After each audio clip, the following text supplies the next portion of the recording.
you'll note here how I've set it up is I've got it on full 100% mix. If it's not 100% mix, you'll have some of the dry signal coming through, which will increase the level of the drums. The dry signal is always taken care of, 100% mix.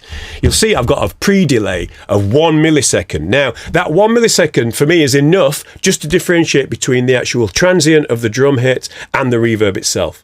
It's very tiny. Now, I want to talk about decay time, and let me show you what I mean. If I go here to the full drum groove, I'm going to turn it on full so you can hear it. It's going to be very exaggerated.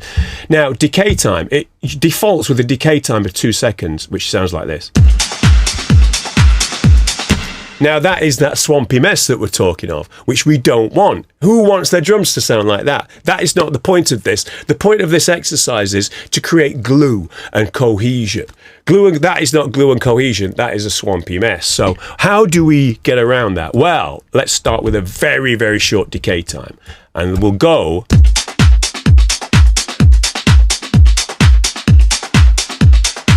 So how do I set this up? As soon as I start to hear the reverb come into it, that means I've got too much. I don't want to hear it. It's not something you want to hear.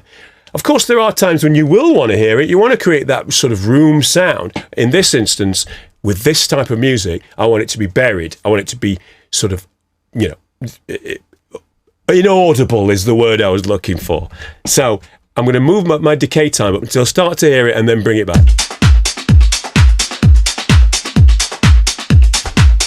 In this instance, about 25. Onto the reverb mode. We've got all the different ones. Medium room is probably a good one. I like that, but you can try any of them. I've settled on medium room. Low cut, you can actually take out more of the low end, and then you can do a high cut, take out some of the high end. Now, I like to sort of set this around about there, about 6K, because remember, I'm going to EQ the reverb again afterwards, okay?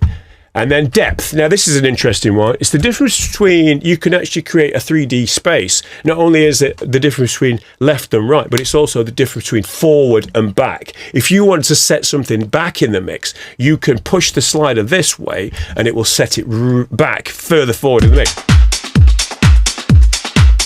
And it sort of creates a bit more pre-delay. It just makes it sound like it's coming from a different space.